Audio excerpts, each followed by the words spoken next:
रहीम। अस्सलाम वालेकुम नादरीन, आप YouTube चैनल देख रहे हैं। मैं इमरान खान हूं। एक के बाद एक चीज हुकूमत के गले पड़ रही है और वजह सिर्फ इमरान खान। जेल में बैठा हुआ आदमी इनके ऊपर इतना हावी हो गया कि बैनुल अक़वामी सतह पे या पाकिस्तान के अंदर इनके तमाम फैसले कैदी नंबर 804 के इर्द गिर्द घूम रहे हैं। अब जब तक ये कैदी नंबर 804 को अपने दिमाग से नहीं निकालेंगे तब तक ये कोई दिमाग के साथ फैसला कर नहीं पाएंगे, तब तक कोई ऐसा फैसला नहीं कर पाएंगे जिसमें दानिशमंदी हो।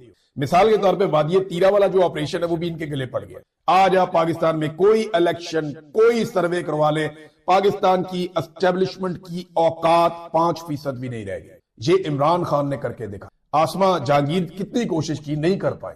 अपने हम ख्याल लोग तो उन्होंने पैदा किए, नहीं कर पाए, लेकिन सलाम है उनकी कोशिश को। बहुत सारे लोगों ने कोशिश की, बेनजीर ने कोशिश की, नहीं कर पाए, एक हद से आगे नहीं जा पाए। लेकिन इमरान खान ने कोशिश की और पूरी कौम को ट्रिगर कर दिया और ला के मसला समझा दिया सादा अल्फाज में कि ये है पाकिस्तान का असल मसला। अब अगर कभी पाकिस्तान तहरीक इंसाफ पीछे हट भी जाए ना, तो जो एक लोगों की बहुत बड़ी तादाद बन गई है जो इस मामले को समझ गए, वो अपने इस नुक्ते पे खड़े जरूर रहे, कभी ज्यादा कभी कम। तो ये एक बड़ी पॉजिटिव चेंज है जो इमरान खान साहब लेकर आए पाकिस्तान में। अब हुआ ये कि गुज़िश्ता रात एक स्टेटमेंट जारी कर दिया वजारत इत्तलात ने और एक नोटिफिकेशन निकाल दिया कि वादिये तीरा में तो ऑपरेशन ही कोई नहीं हो रहा, और ये कहना शुरू कर दिया कि वहां से लोगों को निकालने का तो हमने कहा ही नहीं, ये तो लोग खुद निकल रहे हैं वहां से, या सूबाई हुकूमत इसके ऊपर सियासत कर रही है। तो ये जनाब बड़ी ज्यादती हो रही है, वादिये तीरा का सारा मामला हमारे ऊपर डल रहा है, हम इसका सख्ती से नोटिस लेते हैं। ये वजारत इत्तलात ने किया। अब इससे पहले कि मैं आपको बताऊं कि सुहेल आफरीदी ने जवाब क्या दिया, पहले जरा आप सुने कि थोड़े दिन पहले डीजीआईएसपीआर का जो स्टेटमेंट है, ये जो मैं आपके सामने रखने वाला हूं, ये स्टेटमेंट है 6 जनवरी 2026 का, यानी आज से लगभग 20 दिन पहले। डीजीआईएसपीआर ने ऑपरेशन के हवाले से क्या कहा जब उनसे सवाल किया गया, जब ये नकल मकानी शुरू हो रही थी, तो डीजीआईएसपीआर क्या कहते थे, ये सुने आप। वो तो कह रहे हैं कि ऑपरेशन नहीं होने, आज कह रहे हैं, वो तो पता नहीं कब से कह रहे हैं। वो कहते हैं हमारा लीडर कह रहा है ऑपरेशन हो रहे हैं, एज ऑफ टुडे भी हो रहे हैं। बिकॉज दी सिक्योरिटी, मैंने आप पहले बार बार की, कुछ चीजें फंडामेंटल्स हैं जिनके ऊपर कोई कॉम्प्रोमाइज नहीं किया। मुज़ाकरात तो इमरान खान साहब कहते हैं करने चाहिए, बड़ी अच्छी बात है, लेकिन हुकूमत ये बताए कि उसके बाद इख्तियारात हैं, क्या वो इमरान खान साहब की मुलाकात भी करवा सकते हैं मुज़ाकराती टीम से? तो वो नहीं करवा सकते, उनके पास तो इख्तियारात ही नहीं है। जब उनके पास इख्तियारात नहीं है तो मुज़ाकरात क्या करवाएंगे? इसीलिए इमरान खान साहब कहते हैं जिनके बाद इख्तियार है मुज़ाकरात उनसे करो, बात उनसे करो। जैसे डोनाल्ड ट्रंप ने फील्ड मार्शल को बुलाया, उनसे बात की, उन्हें पता था बाकी सारे अर्दली है, इस आदमी के पास इख्तियार है, इसको बुला लो, बात करते हैं इससे। इसी तरह इमरान खान भी यही कहता है कि भाई जिस आदमी के पास इख्तियार है, जिसके पास सारा कंट्रोल है, उसको बुलाओ, बिठाओ, उसके साथ बात करो कि भाई क्या करना है, अब मुल्क को कैसे आगे लेकर चलना है। बेड़ा गर्क हो गया हर चीज का, और बेड़ा गर्क कैसे हुआ है मैं आपको बाद में बताता हूं। ये लफ्ज आप याद रखिएगा कि बेड़ा गर्क हो गया, मैंने आपसे कहा। आगे आप ये देखें कि तहरीक इंसाफ, तहरीक चलाने के लिए जो आपको ग्राउंड पे चीजें चाहिए होती हैं वो सारी मुकम्मल है। इस वक्त बदतरीन महंगाई है, खौफनाक बजट हुकूमत ने पेश किया है IMF का दिया हुआ, जिसने लोगों की कमर तोड़ दी है। अमीर आदमी के लिए आसानियां पैदा की जा रही हैं, गरीब आदमी जिनकी तादाद बहुत ज्यादा है उनके लिए मुश्किलात पैदा की जा रही हैं। पाकिस्तान तकरीबन आधे पाकिस्तानी इस वक्त गुर्बत की लकीर से नीचे चले गए हैं। किसान मुकम्मल तौर पर तबाह हो चुका है। बेरोजगारी अपने उरूज पे है, 6% वाली बेरोजगारी 22% पे पहुंच गई है। मईशत तबाही के दहाने पर खड़ी है, बल्कि तबाह हो चुकी है। बैड गवर्नेंस पाकिस्तान में अपनी जगह पे है। हुकूमत की मकबूलियत इतनी जमीन बोस हो गई है कि अब ये लैट्रिनों के ऊपर और हर चीज के ऊपर अपना नाम लिखवाते हैं, अपनी शक्ल छपवाते हैं। अपोजिशन जो है वो इस वक्त मकबूल है, इमरान खान साहब की मकबूलियत का तोती बोलता है। ये फौज ने सर्वे करवाया अली अमीन के मुताबिक, उसमें इमरान खान साहब की मकबूलियत 88% आई है। अब बस एक मोमेंटम बनाने की जरूरत है। ये सारे लोग छिड़े हुए हैं, बहुत परेशान हैं, बहुत इस हुकूमत से खाइफ है। इन लोगों के अंदर एक मोमेंटम बनाने की जरूरत है तहरीक का, और फिर ये तहरीक खड़ी हो जाएगी। और इस दफा तहरीक ऐसी नहीं है कि सबने जाना है इस्लामाबाद की तरफ। आप सारे इस्लामाबाद की तरफ जाते हैं, रस्ते में 50,000 पुलिस वाले इस्तेमाल होते हैं तो वो रोक लेते हैं। अब अपने अपने शहरों में, अपने अपने इलाकों में, अपनी अपनी जगहों पे अगर मुल्क को बंद किया जाएगा तो बड़ी मुसीबत बन जाएगी इस हुकूमत के लिए। अच्छा, इस मोमेंटम को बनने से पहले तोड़ना एक वजह और भी है कि जरूरी है। देखिए 29 नवंबर 2025 को आर्मी चीफ के 3 साल मुकम्मल हो रहे हैं। असूलन इस तारीख को एक आर्मी चीफ रिटायर हो जाता है, लेकिन इन्होंने 2 साल की एक्सटेंशन ली हुई है। तो आर्मी चीफ चाहेंगे कि 29 नवंबर 2025 तक की तारीख जो है वो पुरसकून अंदाज में गुजर जाए। इस डेट से पहले मुल्क में कोई एहतजाजी तहरीक या कोई ऐसी अनइवन चीजें ना हो जिनकी वजह से ये मामला छिड़ जाए। लिहाजा वो ये चाहेंगे कि बिल्कुल पुरसकून अंदाज में 29 नवंबर 2025 का दिन गुजर जाए, और उसके बाद वो 2 साल के लिए दोबारा उनकी एक्सटेंशन हो जाएगी। तो इस सूरत हाल में जो है वो फिर बाद में तैयारी चलती है तो देखेंगे क्या होगा, लेकिन वो चाहेंगे कि ये वक्त गुजर जाए और इसके लिए कोशिश अब की जा रही है। और कभी मुज़ाकरात, कभी बैकडोर चैनल, कभी ये वाली कहानी, कभी ट्रक की बत्ती। तो ये सारी ट्रक की बत्तियां इससे पहले भी हमने ऐसी बहुत देखी हैं। इमरान खान साहब को तो बहुत दफा ऑप्शन दिए गए, यानी अब उन्हें क्या ऑप्शन दिया जाएगा। आमिर डोगर साहब ने जो इंकशाफ किया था वो ये देखें आप। आमिर डोगर साहब है, ये हामिद मीर साहब के प्रोग्राम में इंकशाफ कर रहे थे कि इमरान खान को जिस दिन गिरफ्तार किया गया उससे एक दिन पहले इमरान खान के पास कुछ लोग भेजे गए थे कि आपको सुबह गिरफ्तार कर दिया जाएगा, अगर आप मुल्क से जाना चाहते हैं तो लाहौर एयरपोर्ट पर जहाज खड़ा है, आप दुनिया में जहां जाना चाहते हैं जा सकते हैं। मगर इमरान खान ने बैरून मुल्क जाने से इनकार कर दिया। आमिर डोगर कहते हैं कि इमरान खान को बार बार मुल्क से बाहर जाने का कहा गया, जब वो जेल में चले गए तब भी उन्हें मुल्क से बाहर जाने का कहा गया। उन्हें यह भी कहा गया कि आप हाउस अरेस्ट हो जाएं, लेकिन इमरान खान साहब ने किसी किस्म की डील नहीं ली। उन्हें 8 फरवरी के इलेक्शन से पहले और 8 फरवरी के इलेक्शन के बाद भी बार बार डील देने की कोशिश की गई, लेकिन उन्होंने डील नहीं ली। एक आदमी जिसने उस मुश्किल वक्त में डील नहीं की, क्या वो इस वक्त डील करेगा जब हुकूमत बुरी तरह फंसी हुई है? मुझे नहीं लगता कि इमरान खान कोई डील करने जा रहा है। पाकिस्तान के लिए वो एस्टेब्लिशमेंट से बात करना चाहते हैं कि भाई बेड़ा गर्क हो गया मुल्क का, अब निकलो बीच में से, आओ मैं तुम्हें रास्ता बना कर दूं, तुम निकल जाओ। और इसके लिए अगर नवाज शरीफ से भी बात करनी पड़े तो कोई घाटे का सौदा नहीं है।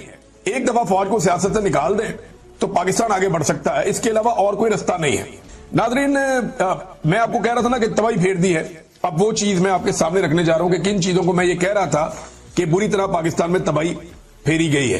कौन से बड़े बड़े जो है वो कंपनियां हैं जो पाकिस्तान को छोड़कर चली गई, जैसे कि माइक्रोसॉफ्ट पाकिस्तान में बंद करके अपने दफ्तर जा रही है। 25 साल से वो यहां काम कर रहे थे, अब वो छोड़कर पाकिस्तान को जा रहे हैं, तो ये तो पाकिस्तान के लिए एक बड़ा नेगेटिव है। बहुत बड़ी तादाद में लोग बेरोजगार हो जाएंगे। इसमें रिजवान गलज़ई साहब ने बड़ा अच्छा काम किया, उन्होंने एक रिपोर्ट तैयार की है, उसमें चंद उन बड़ी कंपनियों के नाम बताए हैं जो पाकिस्तान से अपना कारोबार बंद करके चले गए। शेल कंपनी अपने 77.42% जो शेयर्स है वो बेचकर जून 2023 में चली गई। पार्को पेट्रोलियम कंपनी अपने 50% शेयर्स बेचकर पाकिस्तान से चली गई। 2023 दिसंबर में टेलीनॉर पाकिस्तान भी बंद हो गया, चला गया पाकिस्तान से। उबर कंपनी, यानी वो किसी और को बेचकर चले गए, उबर कंपनी वो भी बंद हो गई। और उनकी एक और कंपनी है क्रीम, वो भी बंद होने का उन्होंने ऐलान कर दिया कि वो भी बंद हो जाएगी। 1-2 माह पहले उन्होंने ऐलान किया था। प्रॉक्टर एंड गैम्बल कंपनी वो भी बंद हो गई, वो बेचकर चले गए। सीमेंस कंपनी वो भी बेचकर चले गए। यानी बहुत सारी ऐसी कंपनियां हैं जो पाकिस्तान छोड़कर जा रही हैं। मोबाइल फोन बनाने वाली कंपनियां वो भी पाकिस्तान छोड़कर जा रही हैं। जो कंपनियां पाकिस्तान में आना चाहती थी वो अब कानों को हाथ लगा रही हैं, जी हम नहीं आ रहे। इससे पहले डॉक्टर आरिफ अलवी भी अपने ट्वीट में बता चुके हैं कि उन्हें माइक्रोसॉफ्ट के जो हेड हैं, जो मालिक हैं बिल गेट्स, उन्होंने क्या कहा था। अमेजॉन भी पाकिस्तान आते आते रह गया, यानी अमेजॉन पाकिस्तान में आ रहा था, लेकिन इमरान खान साहब का दौर जब खत्म हुआ उसके बाद एक मायूसी फैल गई और फिर जो कारोबार के साथ हुआ, अमेजॉन भी अब पाकिस्तान नहीं हारा। ये सारी तबाही नादरीन पाकिस्तान के अंदर फेरी गई है और ये गुज़िश्ता 3 सालों में फेरी गई है।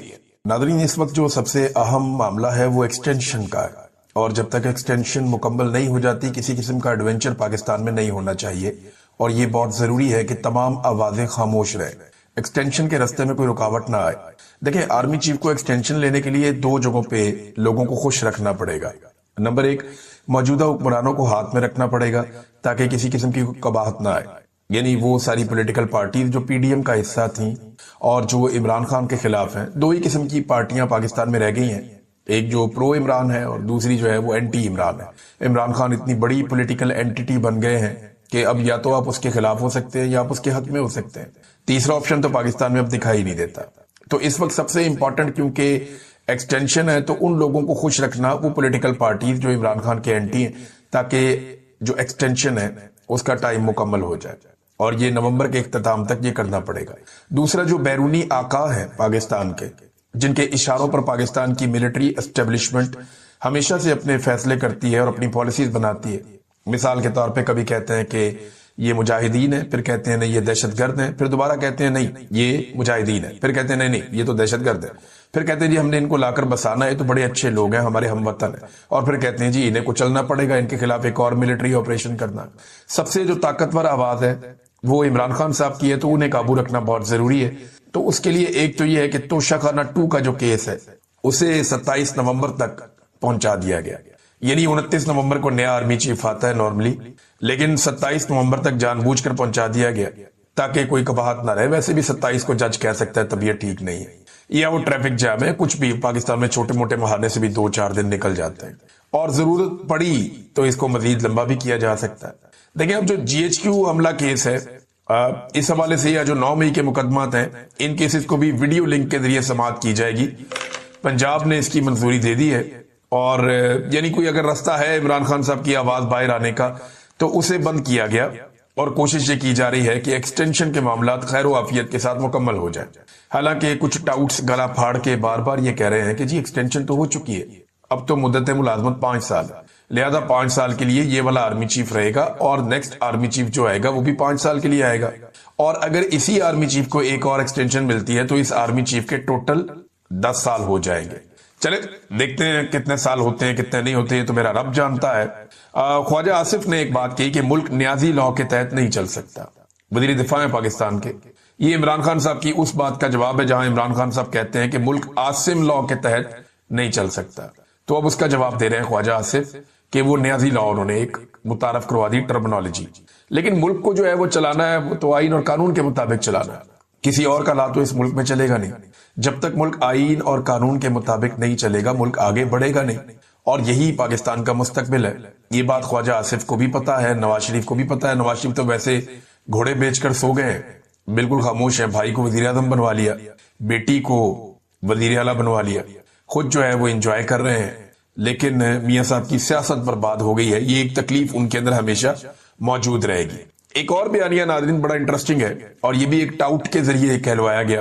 بیانیہ یہ ہے کہ 9 مئی ہمارا 9/11 تھا. جب آپ یہ سمجھتے ہیں کہ 9/11 انہوں نے خود کروایا تھا تو 9 مئی بھی پھر آپ نے خود ہی کروایا. عمران خان صاحب تو کہتے ہیں کہ یہ ایک فالس فلیگ آپریشن تھا اور کچھ بھی نہیں تھا, یعنی یہ فالس فلیگ ہے. ناظرین خیبر پختونخوا میں نئے صوبائی وزراء نے حلف اٹھایا. اس حوالے سے 2 چیزیں میں آپ کے سامنے رکھوں گا. نمبر 1 تو یہ کہ مختصر کابینہ نے حلف اٹھایا. اچھے وزیر ہیں جو سارے رکھے, اچھی شہرت کے مالک لوگ ہیں جنہیں وزیر بنایا گیا, یعنی PMLN اور پیپلز پارٹی کی طرح یہ جو طاقتور بڑے لوگ ہوتے ہیں, بڑے خاندان ہوتے ہیں, یا وہ لوگ جو بڑے پیسہ ویسا استعمال کرتے ہیں سیاست میں, انہیں نہیں بنایا گیا, بلکہ یہاں یہ دیکھا گیا کہ کون آدمی کس قابلیت کا مالک ہے. تو ایک جو کابینہ بنی ہے اس کے بارے میں بہت سارے لوگ یہ کہہ رہے ہیں کہ ایک بیلنس کابینہ ہے. ہاں یہ ضرور کہہ رہے ہیں کہ کچھ اور لوگوں کو ہونا چاہیے تھا, لیکن جو ہے ان کے بارے میں کوئی اعتراض نہیں کر رہا, سوائے اس کے کہ کچھ لوگوں نے کہا کہ خواتین اس میں نہیں ہے. خواتین بھائی جان کوئی پلے سے ڈال لیں, وہ خواتین لائیں کہاں سے؟ ایک خاتون صرف الیکشن جیتی تھی, سوریا بی بی, جو جنرل نشست پہ جیتی تھی خیبر پختونخوا سے, چترال سے. وہ جو خاتون ہے انہیں بنا دیا گیا ڈپٹی سپیکر. اب ڈپٹی سپیکر اور وزیر کا عہدہ ساتھ ساتھ تو نہیں چلے گا نا, یا تو وزیر رہیں گی یا ڈپٹی سپیکر رہیں گی. تو کابینہ میں تو اراکین اسمبلی آتے ہیں, اور جو خواتین کو لانے کی آپ کہہ رہے ہیں بات کہ خواتین کو ضرور کابینہ میں رکھا جائے, تو کیسے رکھا جائے؟ خواتین ہے ہی نہیں. PTI کی تمام مخصوص نشستیں چھین کر فضل الرحمان کو دے دی, نون لیگ کو دے دی, پیپلز پارٹی کو دے دی, ANP کو دے دی, سب کو دے دی. سب نے بیتی گنگا میں ہاتھ دھو لیے, مال غنیمت اکٹھا کر لیا. تو PTI کی جب سیٹیں ہی آپ لے گئے خواتین کی, تو وہ کسی خاتون کو کیسے بنائے وہ کسی خاتون کو اپنی کابینہ کا رکن؟ ہو سکتا ہے فیوچر میں کوئی مشیر وغیرہ آ جائے, کوئی خاتون, لیکن یہ تو رستہ خود پاکستان کے الیکشن کمیشن نے اور پاکستان کی عدالتوں نے مل کر یہ رستہ بند کیا. ناظرین میرن شاہ میں لے کر گئے شاہد افریدی کو, پاک فوج کی طرف سے ان کو پہنچایا گیا وہاں پہ. یہ ایک سپانسرڈ قسم کا دورہ تھا جس میں فوج انہیں لے کر گئی, انہیں مختلف جگہوں پہ چلایا پھرا, میوزک لگایا ساتھ, اور ان کی واک, ان کا پھرنا ٹرنا, یہ سارا دکھایا گیا. شاہد افریدی نے جو دکھایا یا بولا وہ حقیقت اس سے بہت مختلف ہے. میرن شاہ میں وہ جو تصویر کشی کر رہے ہیں وہ صرف ان ایریاز کی ہے جہاں پہ ملٹری کا پورا کنٹرول ہے, یا وہ خود بیٹھے ہوئے ہیں. بڑے خوبصورت میس ہیں, بڑے اچھے پارک ہیں, بڑی پیاری جگہ ہیں, جہاں یہ خود بیٹھتے ہیں وہ تو بڑی خوبصورت جگہ رکھتے ہیں. لیکن معاملہ یہ ہے کہ جہاں پہ لوگ رہ رہے ہیں, جن بازاروں میں, گلیوں میں, کوچوں میں, جن پہاڑوں پہ, جن گھروں میں, ان کے حالات اگر آپ چیک کریں تو آپ کو پتا چلے گا کہ ایکچولی اس وقت میرن شاہ کے لوگ کس صورتحال کا سامنا کر رہے ہیں. بہرحال میرا اس میں کوئی اعتراض نہیں ہے, بہت سارے لوگ جاتے ہیں, لیکن شاہد افریدی انہی پہاڑوں سے نکل کر گیا اور آج اس کے اپنے بچے محفوظ ہیں. تو وہ کراچی میں اور فیملی اپنی محفوظ ہے, تو دوسروں کے بچے مارے جا رہے ہیں اس لڑائی میں. تو اس جنگی جنون کے حق میں بیان دینے کی بجائے میرے خیال میں عقل والی بات کرنی چاہیے. کھلاڑی ویسے بھی امن کے سفیر ہوتے ہیں, جنگ کے پیروکار نہیں ہوتے, لیکن یہ جنگی جنون نے ایک پاگل پن ہے. اور شاہد افریدی ویسے بھی اپنی ہر چیز کو GHQ کے ساتھ جوڑتے ہیں, فوج کے ساتھ جوڑتے ہیں, لہٰذا وہ ان کو تو جہاں وہ کہتے ہیں وہ چلے جاتے ہیں. لیکن فوج کے لیے سوچنے کی بات یہ ہے کہ آپ تو خود اس ملک کے ہیرو ہوا کرتے تھے, آپ کے تو ڈنکے بجتے تھے. یہ شاہد افریدی جیسے چھوٹے موٹے لوگ تو آپ کے ساتھ کھڑے ہو کر بڑا فخر محسوس کرتے تھے اور کوشش کرتے تھے کہ تھوڑا سا ان کو بھی فائدہ ہو جائے. لیکن آج حالات یہ آ گئے ہیں کہ اپنے بیانیے کی ترویج کے لیے شاہد افریدی جیسے لوگوں کو لا کر کھڑا کرنا پڑتا ہے. یہاں تک پاکستان کی افواج کیسے پہنچی؟ ملٹری اسٹیبلشمنٹ کی غلط پالیسیز کی وجہ سے.